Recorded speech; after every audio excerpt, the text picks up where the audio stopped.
welcome to episode 1 of Brocast. Brocast. Yes. Josh, tell them about yourself, man. I am 28. I am a liquor wine salesman out of Michigan, born and raised. I spend all my free time with a 4-year-old and a wife that I love. And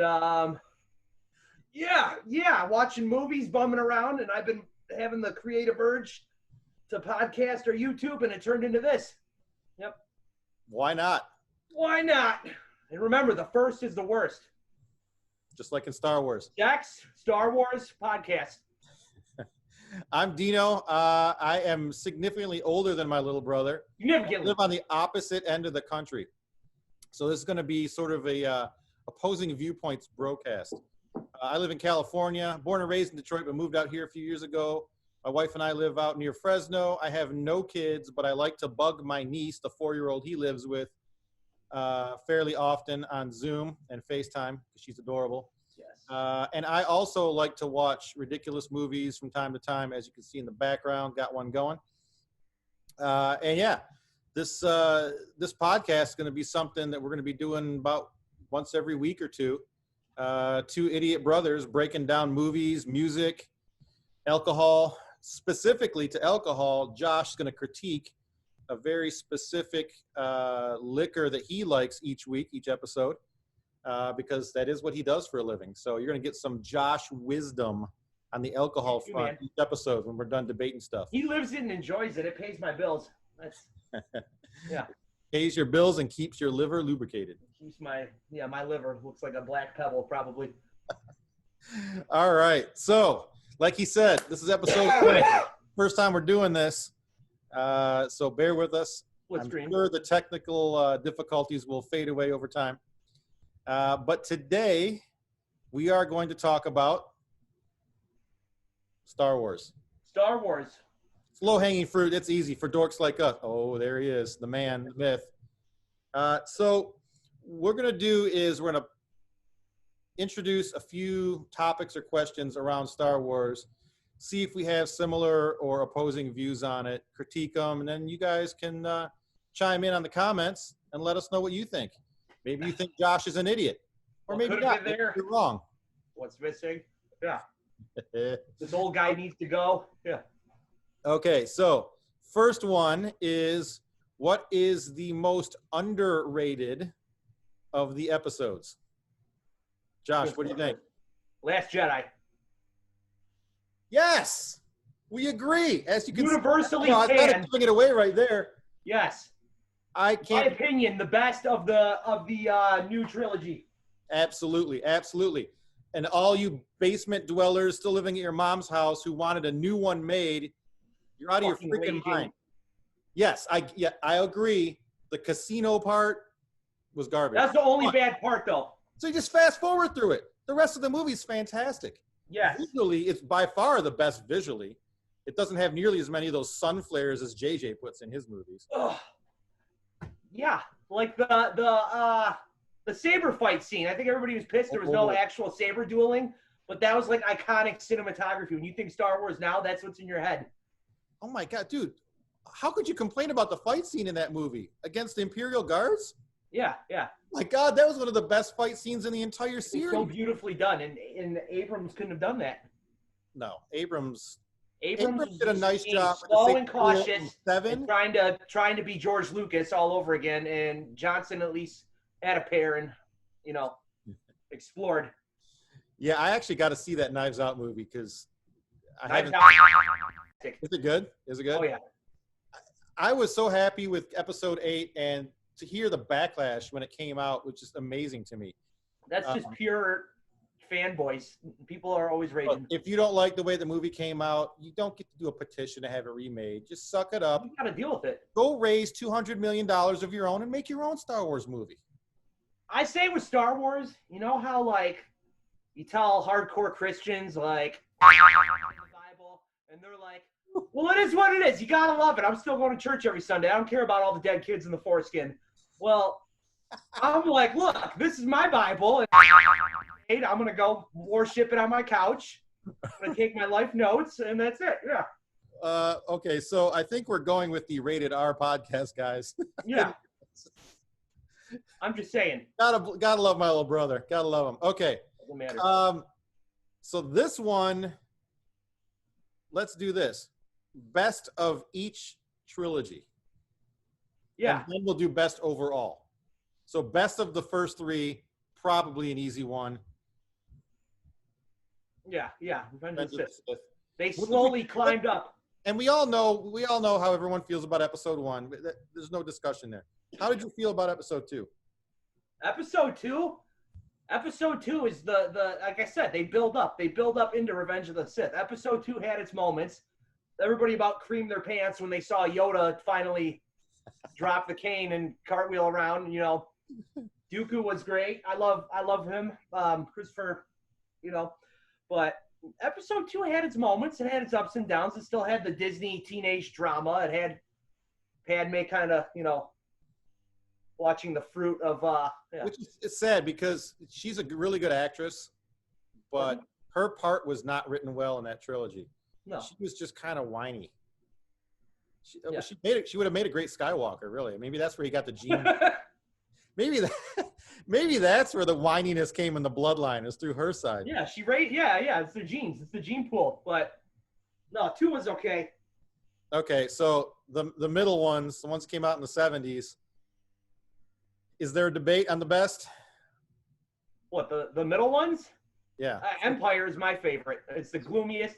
It's the best of all time, I think. Yeah, that's in my top 2. I think that's a pretty obvious answer. But then where the debate usually falls is 4 and 6. What's better? Oh, 6. Because dude. Minus the Ewoks. But the cat's out of the bag. They're half the damn movie. What? They're half the movie. You can't just minus the Ewoks. No. I don't appreciate them. I don't enjoy them. It's like saying Silence of the Lambs is good as long as you take out Hannibal Lecter. It's like No. 4 was like, I know he wrote it all ahead of time, but when you watch 4, you're like, you know, he wrote this. I'm just gonna make this one movie, and if nothing ever comes out of it, I tried. And then it's the same thing. They all, minus the last trilogy, they all build up. Empire's the best. Return of the Jedi is great. Those are usually the top 2 debated, but A New Hope is good, but it's, you know. Dude, you know what I liked about A New Hope is there was actual character dialogue that seemed like real dialogue between real people, as opposed to overly scripted Lucas crap that came out later. By the time you got to episode 6, it was just... Yeah, but A New Hope was so easy for them. Everything just fell into place. Everything got... Empire was a bunch of idiots. Luke blindfolded himself. Oh, he did it with the Force. But at least, like, you get to Empire, and it's dark, and there's challenges. There's, you know... Dude, we're not debating Empire. Empire is the pinnacle of all the movies. We get that. I think New Hope is better than Jedi. I do. I don't know. Yeah, I can't go there. And also Jedi, you know, it's a balancing point. You got the Ewoks, but then you also have Sidious. You know, that came up to your side question offline earlier about could stormtroopers, although you said Jawas, but let's talk about Ewoks. I think that's what really is the anchor on episode 6 is that you have. Well, that's what I meant. Yeah, Ewoks. It's not that they're in the movie; it's that they're kicking ass in the movie. No, they should have They should have had some more badass creatures on there, or just, you know, found another way to one. And then, like, if I wrote that movie, it would have just been R-rated, like Predator jungle level carnage of the stormtroopers just Ewoks around every corner. Yeah. If you would have made it, it would have literally been doing that. The AT-ATs just stepping on them. Yeah. They're just throwing them. They have a big barbecue at the end with a bunch of Ewoks on spits. Yeah. Rotisserie. Yeah. All right. The last 3, and this is where we're finally gonna we can wake up the current generation of kids, because now we'll talk about movies that they've actually heard of. 7, 8, and 9. We already talked about episode 8 a few minutes ago. So 7 and 9, the JJ debacles. 7 was great no matter what, because it was so many years in the making, and all of us were like, holy shit, we get to see another Star Wars movie. And then the movie might dip off for some people, and then Han dies. And then you're all like, ah! And then, that's what I'm saying. I liked it. I agree. Honestly, I liked it. 8, 7, 9. That's my order. I liked 7. I didn't mind the whole Han dying thing. I think having a little bit of the old characters, kind of a bridge to the new, is a good idea. Yeah. I actually think they held on with Carrie Fisher too long. Everything got complicated. The ending of 7, the little panoramic around Luke, and he doesn't say a word, and then it goes to credits. So here's what I'm going to liken that to. When Margaret and I first started dating, the Lord of the Rings movies are just hitting DVD.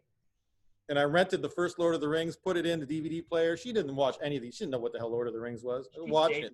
3 hours into this movie. Frodo finally goes across the river. The other guys start running down to go to find the other hobbits. Credits start to roll. My wife goes, like, what the put the next DVD in. She thought there was like time for the next disc because the movie was still going. There's no ending to it, right? I said, no, that's the end of it. The next one's not even out yet. I was in trouble for like a week for that because there's no, it doesn't end. It just stops. That's exactly what episode 7 did. Yeah. Like you build this. You even had Luke on the movie poster. And panoramic. He had 0 lines in the whole movie. Yeah. Come on. That was horrible ending. That might be the worst ending of all the movies. The bridge between that and 8, though, was fantastic because it was just blogs and forums and universes of people writing 9,000 different what could have been, And I thought he did a perfect job actually making fun of the ending from the last one. Just tossing the lightsaber. It's ridiculous. So, but yes, he did. All I can say is I like 7. I hated the ending. When 9 came out and people were, you got to go see 9, you got to go see it. And you were getting mad at me because I hadn't seen it yet. It was going on forever. Actually didn't even go to the theater. I ended up didn't care if that movie was a steaming pile of shit. I didn't care if it was Phantom Menace Part 2. I would have been mad at you. Like, you still have to go see it. It was about Phantom Menace Part 2, except at least Phantom Menace. The more I watched it, the more shittier it got. That was my point I was about to make. I watched it 3 times now. Got Disney Plus, man. I watched it the first time. I was like, and Margaret and I watched it. We're like, I was applying my Bible law to it. And we were texting our friends, my buddy Brian, who gotta watch it. He gave me his code to watch it online. So we started messing with him. We're texting him like, dude, you didn't tell us there was a threesome at the end. He's like, what? Threesome? This real uncomfortably long hug between the 3 of them. Like, what the heck? Yeah. Makeout scene between Rey and Kyle. I didn't understand that either. Dude, I didn't understand half that movie. The whole metal going to Chewbacca at the end, which lasted like 3 seconds, I had no idea what that was about. I had to go look it up online. It's probably because he didn't get a medal in the first movie. That's exactly what it is. Because he's a hairy beast. They put that in there because they said it was racist that he didn't get a medal in the first one. So they're making up for those people who were pissed about that. Yeah, WLM. Yeah. So, don't go there. So, it seemed like JJ was given like this laundry list of things he had to put an end to. Like, I got to finish all these plot lines, and I only got 2.5 hours to do it. He made holes in the process. Yeah, and now there's things we're still wondering about. You know what my favorite thing is? What? Del Toro, his character in 8. Yeah. He just disappeared? Way to go, yeah. Like, this is a guy, that was a super big positive out of that storyline. The casino part sucked, but at least we got that guy. He spawned out of it. And probably the best actor they've got in there since Harrison Ford. And they just didn't bring him back for 9? I didn't get that. No, he probably was going through his list of shit and was like, yeah. Let's see if anyone even notices. Yeah. All right, so we picked we went through each of the trilogies. Let's talk about the side movies. Yes. I think make the side movies and what we expect in the future of the. Right. So let's talk about Rogue One and Solo. In my opinion, Rogue One is the second best Star Wars movie ever made. Yep. I think I put it just under Empire Strikes Back. We're agreeing a lot more than. There's going to be a lot of the muscles. Yeah. No. Some editing. Dude, that movie, actually, as a film, it was probably the best as far as how it was made. But just, God, it was just, there was no weak point in that movie. Nothing. And they were hyping that movie up before it came out, like it was going to be like some Ocean's 11, like heist type movie. And then the funny thing was, they ended up actually making Solo an actual heist movie, just in the spirit of Star Wars. Okay, since we agree on Rogue One, let's go to Solo. What'd you think of Solo? Huh? What'd you think of Solo? I still love Solo. So do I. It was totally in the spirit. I thought it was a little weird that we got Baby Lando androids, but besides that, it yeah. Okay, but I mean, dude, they got to take the only black guy in the galaxy and make him want to do that shit. But to get Glover for that part, though, he's a talented dude. Oh, he's fantastic. Every walk of life, he's actor talented. they dug up for that. Yeah. I thought the guy who played, I don't know the actor's name, the guy who played Solo did a great job. I thought the he's some off the shoot guy. I don't even know what. He has a thick accent. Before Ron Howard took over, but Ron Howard did a great job with that movie. No, really. That movie is perfect. Woody Harrelson. That's all you need to give me is Woody Harrelson in a movie. Well, you put him in anything. A 5 out of 10 minimum. You could have put him in Rise of Skywalker as like he would have brought that movie up. But I still loved it. But Rogue One was definitely, it was one with the Force and the Force is with it. Yeah. Do I even need to bring up Mandalorian? Donnie Yen. Mandalorian just takes the cake for everything. Give Favreau complete control over the entire franchise and move on. I never realized. I always thought he was just a goofy bitch from Iron Man, but he is a talented. Yeah, didn't he write Iron Man? I know. Yeah, I come to find out later he's like a writer and producer on Iron Man. Yeah. Yeah. So, yeah, I don't know. I think it's going in a good direction right now. The whole, yeah. And Old Republic, the Old Republic is the next direction. Everything is pointing that way. Okay, so let's talk about future. So it seems like Disney's not going to make any more movies for a little while. Feels like it's going television. And is Kenobi for sure? Shit on so hard. I know. So is the Kenobi series for sure? Huh? Is the Kenobi series happening for sure? Kenobi is 100%, according to all sources. Okay. Because now they're saying Anakin's going to be in there. What the hell's his name? Hayden Christensen. Wait, how's that possible? Because it takes place after flashbacks. Flashbacks, and then apparently some Force ghost type visions of light side Annie coming to visit Obi-Wan. I don't know. Obviously, I don't write the shit, but yeah, hey, whatever, man. It'd be good. The chick who's running that, directed a few episodes of Mandalorian, which nobody. Yeah, I heard that. Yeah. Hey, as long as they keep Ewan McGregor, we're good.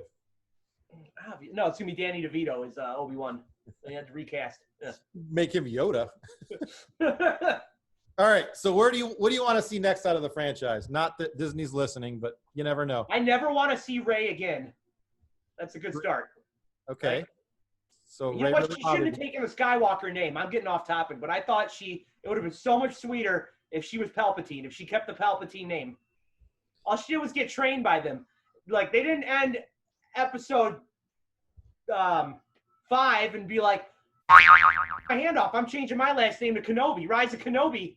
You know what I'm saying? Like, sorry, that's just another thing. That's, you got I'm Luke Yoda Kenobi. Jeez. Yeah. Dude, there's so much to be bothered by that episode 9. She didn't even make my top 3. You know what else, real quick? Anakin literally fell to the dark side because his whole quest was to learn how to heal his wife. And then Rey, just as normal as taking a shit in the morning, is like, whoa, I can heal people. Dude.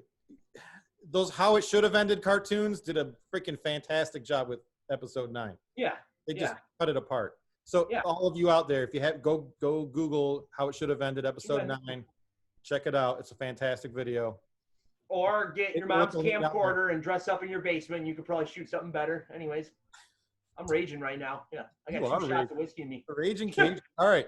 So what do you want to see? We know what you don't want to see.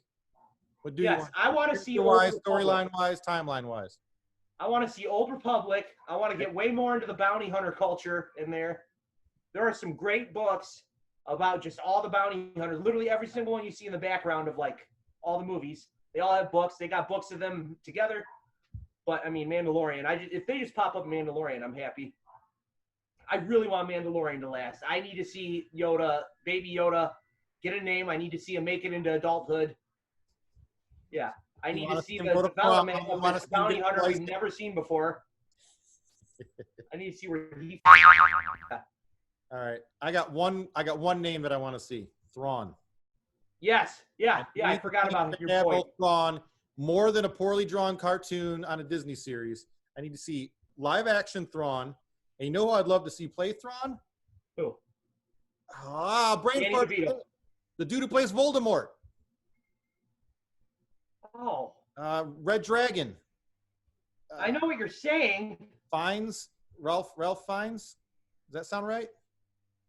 I think. I edit this. I'm going to plaster his name across the screen and apologize. Yeah, Ralph Fiennes. Fiennes. Yep. There you go. Yep. He would be a perfect Thrawn, I think. I thought you were going to say DeVito, but yeah. We'll keep running with that. Schwarzenegger as Thrawn. you could just use the shots from him playing Freeze. Dr. Freeze, sorry. Time to chill. Yeah. All right. So I actually have heard they're going to try to fit him in somewhere in one of the TV series, the live action TV series, but that's just rumor. He would be in the same time span as Mandalorian. Wouldn't he? His story, I'm trying to think of the new books.